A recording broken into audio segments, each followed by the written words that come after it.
नमस्कार, good morning, Radhe Radhe. तो दोस्तों कैसे हैं आप? आशा करता हूं कि आप स्वस्थ होंगे, मस्त होंगे और पढ़ रहे होंगे। पढ़ते रहिए। और इस करंट अफेयर की श्रृंखला में बहुत ही महत्वपूर्ण क्वेश्चन रखे जाते हैं संगम सीरीज में। इस क्वेश्चनों की श्रृंखला में दोस्तों डेली हम 10+1 मतलब 11 क्वेश्चनों का विस्तार से व्याख्या किया जाता है। 10 क्वेश्चन आज के होते हैं, एक क्वेश्चन प्रीवियस ईयर वाले वीडियो का होता है, जो क्वेश्चन आपसे पूछा जाता है। तो यहाँ से दोस्तों आपके एग्जाम में 100% क्वेश्चन छपेंगे। तो वही क्वेश्चन रखे जाते हैं श्रृंखला में जो आपके एग्जाम में आए। तो चलिए देखते हैं हमारा कल का क्वेश्चन क्या था। क्वेश्चन था दोस्तों, सैंडलर लोरिस के लिए भारत में पहला अभ्यारण्य बनाया जा रहा है, किस राज्य में बनाया जा रहा है? तो आपका ऑप्शन 1 है असम, दूसरा राजस्थान, तीसरा है मध्य प्रदेश, चौथा है तमिलनाडु। तो प्यारे दोस्तों आपका सही ऑप्शन है तमिलनाडु। तमिलनाडु में इसके लिए एक अभ्यारण्य बनाया जा रहा है। ये देखिए है, कौन सा है? Slender loris. यह दोस्तों पाया जाता है श्रीलंका,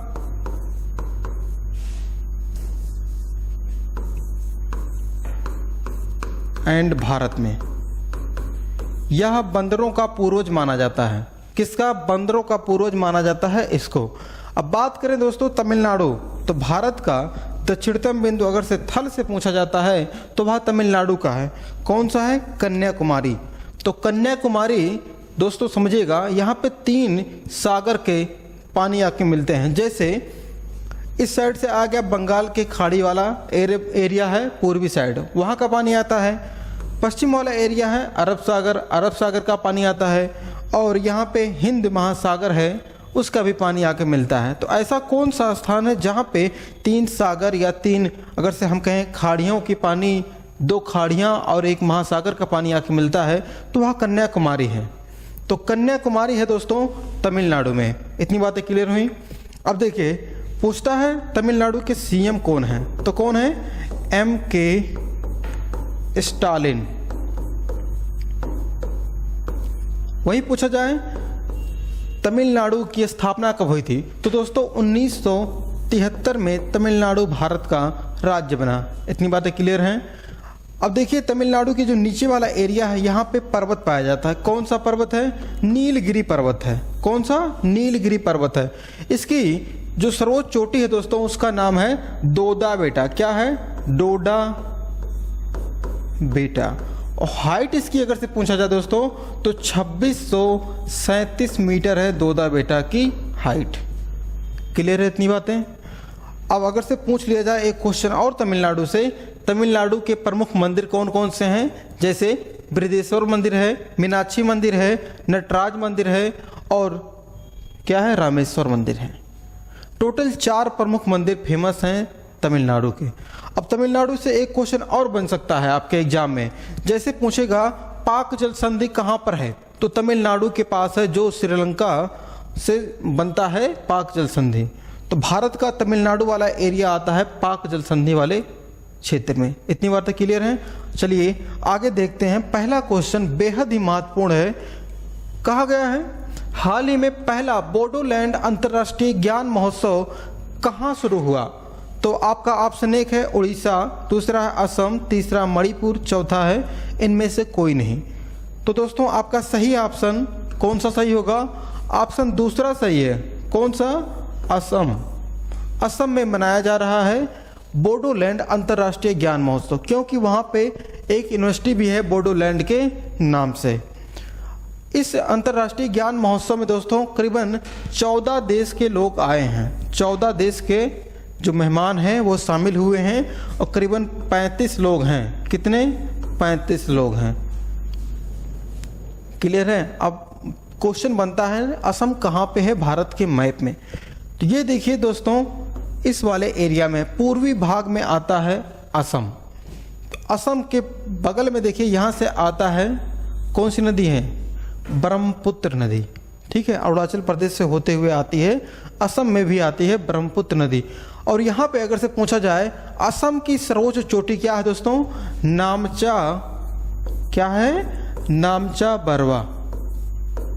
ठीक है। और असम की स्थापना अगर से पूछ लिया जाए आपसे तो दोस्तों हुआ था 26 जनवरी 1950 असम की स्थापना हुई थी। वहीं मुख्यमंत्री पूछा जाए, हेमंत विश्व शर्मा जी हैं असम के मुख्यमंत्री। राजधानी क्या है? दिसपुर है। इतनी बातें क्लियर हैं। आगे चलते हैं।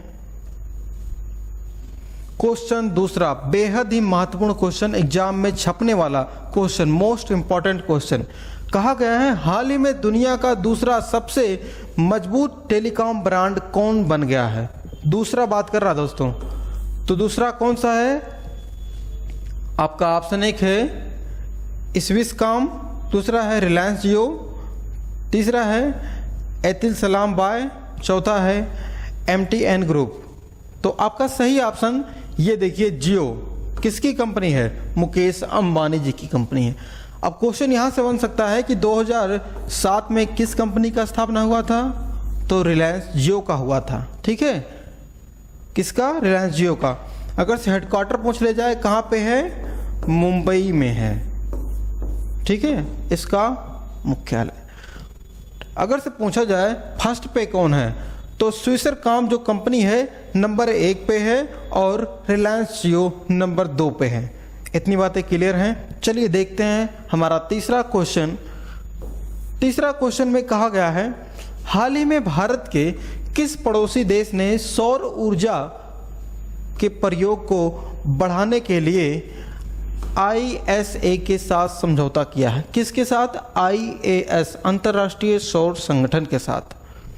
तो आपका ऑप्शन एक है केरल, दूसरा बांग्लादेश, तीसरा है श्रीलंका, चौथा है इनमें से कोई नहीं। तो दोस्तों आपका और हमारा पड़ोसी देश है बांग्लादेश। देखिए कुछ यहाँ पे है बांग्लादेश। भारत सबसे अधिक अंतर्राष्ट्रीय सीमा बनाता है किसी देश से, तो बांग्लादेश है। तो आपका सही आंसर क्या हो गया? बांग्लादेश। बांग्लादेश के प्रधानमंत्री पूछा जाए तो शेख हसीना है। कौन है? हसीना, शेख हसीना। ठीक है, अब बात करें बांग्लादेश आज़ाद कब हुआ था? किससे आज़ाद हुआ था? पाकिस्तान से हुआ था। तो बांग्लादेश अपनी आज़ादी का जश्न मनाता है दोस्तों 26 मार्च 1971 को। यह आज़ाद घोषित कर दिया था अपने आप को। इतनी बातें क्लियर हैं। अब यहाँ से क्वेश्चन बनता है कि बांग्लादेश से और भारत से कौन कौन सी ट्रेनें चलती हैं? कौन कौन सी? नंबर 1 मिताली, और दूसरा है दोस्तों, पहला लिखिए मिताली,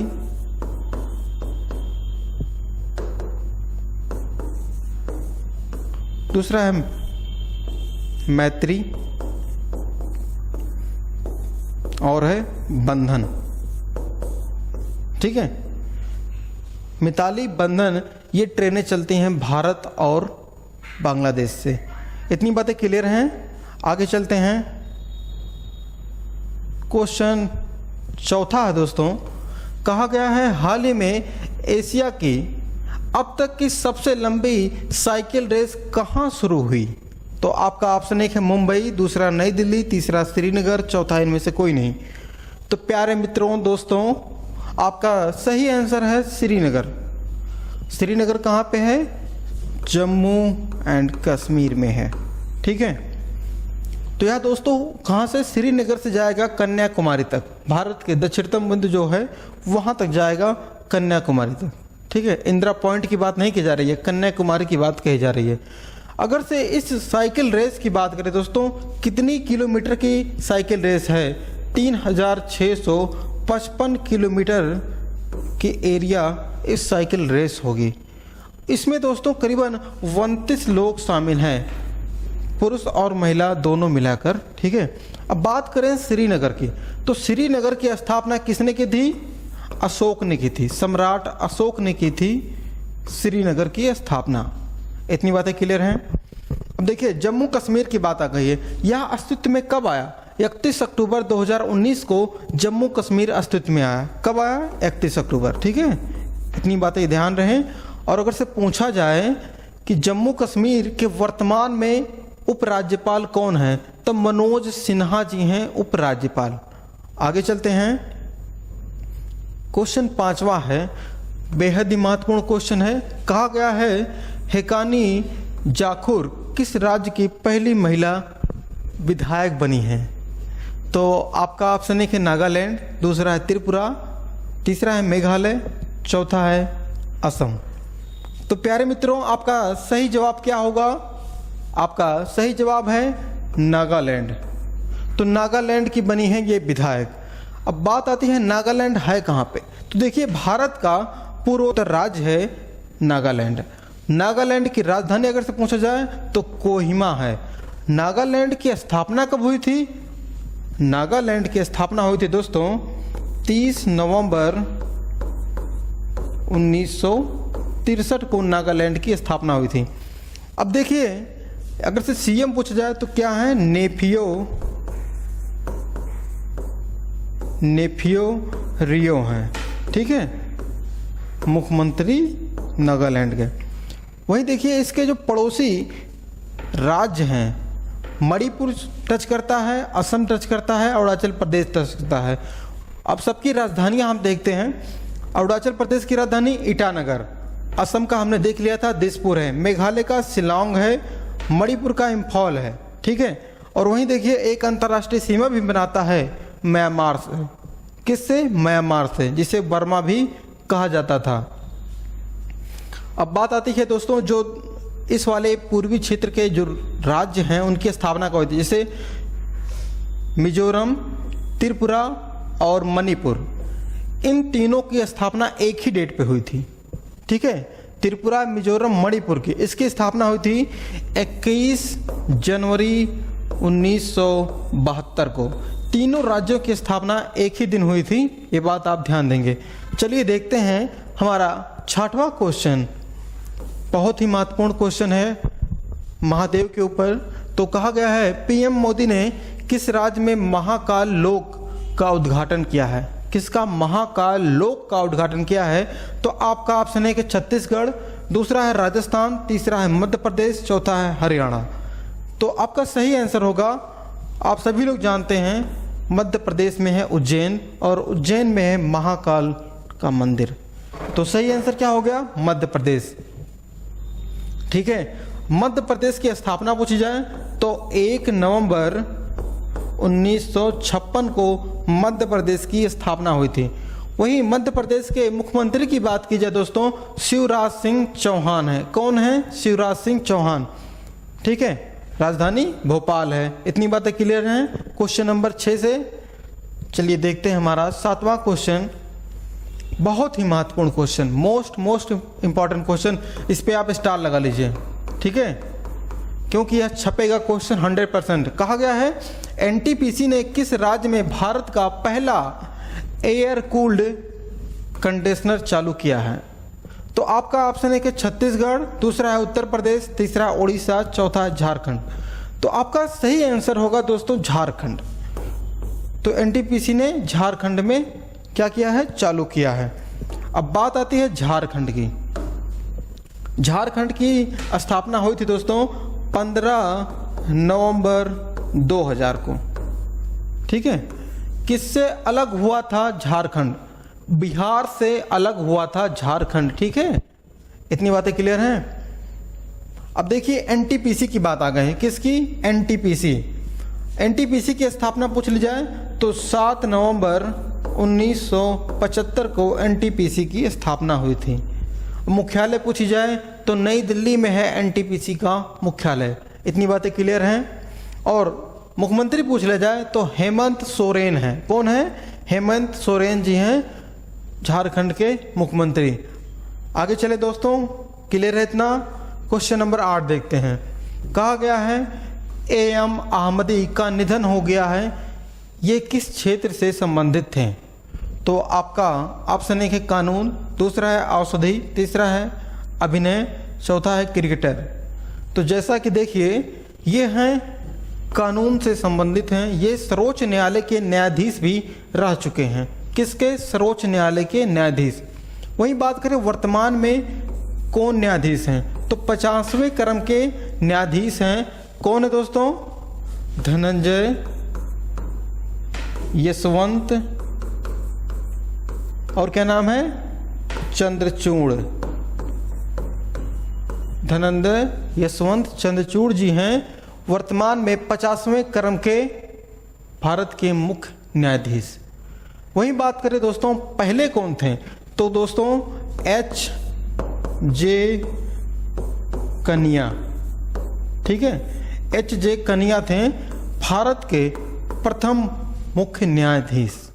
इतनी बातें क्लियर हैं। चलिए आगे। क्वेश्चन नंबर 9 है दोस्तों, इसको भी छपने वाला क्वेश्चन है, ध्यान दीजिएगा इस क्वेश्चन पे। कह रहा है वायुसेना को HAL, ध्यान दीजिएगा, HAL से कितने HTT-40 इस नाम है, किसका नाम है, एक जेट का नाम है, ठीक है। तो कहा गया है बेसिक ट्रेनर विमान खरीदने की मंजूरी दी है, किससे, HAL से HTT-14, ठीक है, 40। तो आपका ऑप्शन एक है 70, दूसरा है 80, तीसरा है 90, चौथा है 100। तो आपका सही आंसर क्या होगा, 100 तो नहीं लग रहा है, क्योंकि 70 होगा, ठीक है। 70 विमानें खरीदी जाएंगी HAL से। अब HAL का मतलब क्या होता है, हिंदुस्तान एरोनॉटिक लिमिटेड, कि कौन सा, हिंदुस्तान एरोनॉटिक लिमिटेड। तो दोस्तों इसकी स्थापना हुई थी HAL की, कब हुई थी, 23 दिसंबर 1940 को। कहाँ पे, बेंगलुरु में हुई थी HAL की स्थापना। अब देखते हैं आ गया बात वायुसेना का। तो वायुसेना के वर्तमान में प्रमुख कौन हैं, VR चौधरी जी हैं। कौन है, VR चौधरी जी हैं वायुसेना के वर्तमान में अध्यक्ष। अब वायुसेना की स्थापना कब हुई थी, तो डेट है 8 अक्टूबर 1932 को वायुसेना की स्थापना हुई थी। इतनी बातें क्लियर हैं। चलिए आगे देखते हैं। क्वेश्चन नंबर 10वां है आज की श्रृंखला का लास्ट क्वेश्चन। कहा है कौन सा राज्य पहला मदर मिल्क बैंक स्थापित करेगा, कौन सा मदर मिल्क बैंक स्थापित करेगा। तो आपका ऑप्शन है उत्तराखंड, दूसरा हरियाणा, तीसरा उत्तर प्रदेश, चौथा है मध्य प्रदेश। तो आपका सही आंसर है दोस्तों उत्तराखंड। ऑप्शन नंबर 1 सही है, उत्तराखंड अभी मिल्क बैंक स्थापित करेगा। तो उत्तराखंड की बात आई है दोस्तों, तो उत्तराखंड की स्थापना कब हुई थी, 9 नवंबर 2000 को स्थापना हुई थी उत्तराखंड की। लेकिन इसका नाम तब रखा गया था दोस्तों उत्तरांचल। क्या, उत्तरांचल। जब उत्तर प्रदेश से अलग हुआ था तो इसका नाम रखा गया था उत्तरांचल। और दोस्तों 1 जनवरी 2007 को इसका नाम रख दिया गया उत्तराखंड, ठीक है। डेट ध्यान देंगे, 1 जनवरी 2007 को उत्तरांचल का नाम बदलकर उत्तराखंड कर दिया गया। इतनी बातें क्लियर हैं। अब यहीं से क्वेश्चन बनता है मिल्क मैन ऑफ इंडिया किसे कहा जाता है, मिल्क मैन ऑफ इंडिया। तो वर्गीज कुरियन जी को कहा जाता है milk man of India. Clear है। दूसरा क्वेश्चन अगर से बने यहां से, तो दोस्तों टाइगर मैन ऑफ इंडिया कौन है दोस्तों, टाइगर मैन ऑफ इंडिया हैं कैलाश श्रृंखला जी। कौन है, कैलाश सांखला, नाम लिख दें, भूलिएगा मत, कैलाश सांखला, ठीक है, टाइगर मैन ऑफ इंडिया। वहीं कहा जाए बर्ड मैन ऑफ इंडिया, मतलब बर्ड मतलब पक्षी वाला, ठीक है, वर्ड वाला नहीं है। तो बर्ड मैन ऑफ इंडिया कहा जाए तो सलीम अली जी हैं। कौन है, सलीम अली जी हैं बर्ड मैन ऑफ इंडिया। तीनों को एक बार रिवीजन करते हैं। Milkman of India Verghese Kurien ji, tiger man of India तो कैलाश सांखला जी हैं, और bird man of India Salim Ali ji हैं। इतनी बातें क्लियर हुई। चलिए देखते हैं आज का हमारा ब्रह्मास्त्र। तो आज की क्लास में हम देखेंगे 9वीं पंचवर्षीय योजना। तो उससे पहले 8वीं पंचवर्षीय योजना आई थी दोस्तों। कब आई थी, 1992 से 97 तक था आपका 8वीं पंचवर्षीय योजना। इस पंचवर्षीय योजना की बात करें दोस्तों, इसका कार्यकाल क्या था, 1997 से 2000, क्या 2002, ठीक है। अध्यक्ष की बात करें अटल बिहारी वाजपेयी जी थे। कौन थे, अटल बिहारी वाजपेयी थे। भारत के प्रधानमंत्री ऐसे हैं जो बहुत ही अच्छा काम किए थे इन्होंने, ठीक है। योजना का आकार पूछा जाए तो 8,59,200 करोड़ रुपए था। ठीक है, 8,59,200 करोड़ रुपए का बजट रखा गया था इस पंचवर्षीय योजना में। लक्ष्य रखा गया था 6.5% और मिला कितना दोस्तों, 5.4%। तो देखिए समथिंग यह अच्छा था, लेकिन बेकार भी नहीं था, लेकिन अच्छा था। ठीक है, इसमें क्या किया गया था, जैसे दोस्तों इसमें क्या कहता है, जो सकल उत्पादन होता है, सकल राष्ट्रीय आय जिसे जीडीपी कहा जाता है, उसमें वृद्धि हुई, बचत हुई, विनियोग हुए और आयात निर्यात को बढ़ाने का इसमें लक्ष्य रखा गया था। इतनी बातें क्लियर हैं। ठीक है, तो योजना आयोग का जो अध्यक्ष होता है भारत का, प्रधानमंत्री होता था और नीति आयोग आ गया है इसके स्थान पे। तो आइए बहुत ही कम समय में एक नज़र में इसको हम देखते हैं, जो पिछली क्लास में हमने पढ़ा था उसका रिवीजन करते हैं। तो कहा गया है हाल ही में नेशनल बैडमिंटन चैंपियंस में एकल खिताब कौन पाया है, महिला जा रहा है। तो आपका सही ऑप्शन है दूसरा, अनुपमा उपाध्याय जी को मिला है ये। क्वेश्चन नंबर दूसरा है, हाल ही में संयुक्त राष्ट्र की रिपोर्ट के अनुसार किस देश में 83.7% यूरेनियम के कण पाए गए हैं। तो हाँ दोस्तों, ईरान में पाए गए हैं 83.7% यूरेनियम के कण। क्वेश्चन तीसरा है, हाल ही में किसने चंद्रमा मिशन के लिए अपने रॉकेट का क्रायोजेनिक इंजन का सफलतापूर्वक से परीक्षण किया। तो वह अपना प्यारा भारत, इंडिया है, इसरो। ठीक है, इसरो ने किया है। क्वेश्चन नंबर चौथा है, CRII रिपोर्ट 2022 में भारत 161 देशों में कितने स्थान पर रहा। तो 123 स्थानों पर रहा भारत। पांचवा क्वेश्चन है, 1 मार्च 2023 को भ्रष्टाचार रोधी समूह की G20 की बैठक कहाँ पे हुई। तो दोस्तों हुई थी दोस्तों गुरुग्राम में। कहाँ पे, गुरुग्राम में। गुरुग्राम में हमने बताया था अंतर्राष्ट्रीय सौर संगठन का मुख्यालय भी गुरुग्राम में है। ठीक है, क्वेश्चन नंबर छठवां है, किस राज्य ने 1 मार्च 2023 को 3,14,025 करोड़ की ग्रीन बजट पेश की है। तो आपका सही आंसर था मध्य प्रदेश। तो मध्य प्रदेश की सरकार ने ग्रीन बजट को लाया था पर्यावरण को ध्यान में रखते हुए। तो आप भी पर्यावरण को साफ रखें, अपने आसपास सफाई रखें और बेवजह पशुओं को ना मारें। तो आपका यह लास्ट क्वेश्चन है, बेहद ही महत्वपूर्ण क्वेश्चन ये भी है, एग्जाम में 100% छपेगा। ठीक है, 100% छपने वाला क्वेश्चन है, लिख कर ले लीजिए आप। कहा गया है किस राज्य के 3 जिलों में सोने की 3 खदानें पाई गई हैं। किसकी सोने की 3 खदानें पाई गई हैं, किस राज्य में। तो आपका ऑप्शन 1 है आंध्र प्रदेश, दूसरा है छत्तीसगढ़, तीसरा है उड़ीसा, चौथा है राजस्थान। तो आज की क्लास में बस यहीं तक। आप इसका आंसर जरूर दीजिएगा, क्या होगा सही आंसर आप जरूर बताइएगा। अगर से आपको पता है तो आप बताइएगा जरूर। तो अगर से आप चैनल पर नए हैं तो सबसे पहले आप सब्सक्राइब करना ना भूलिए। वीडियो अच्छा लगा है लाइक करिए और शेयर बहुत अधिक मात्रा में करिए। लोगों को बताइए किस प्रकार से फ्यूचर कोचिंग क्लासेस में डेली करंट अफेयर और आपके एग्जाम को ध्यान में रखते हुए सभी टीचरों द्वारा क्लासें लाई जाती हैं। तो आप भी सपोर्ट करिए इस कोचिंग को और आगे ले जाइए। और वीडियो अच्छा लगा तो लाइक जरूर करिए, शेयर बहुत ही ज़रूरी है। तो मिलते हैं नेक्स्ट क्लास में। आज के लिए बस इतना ही। धन्यवाद, थैंक यू।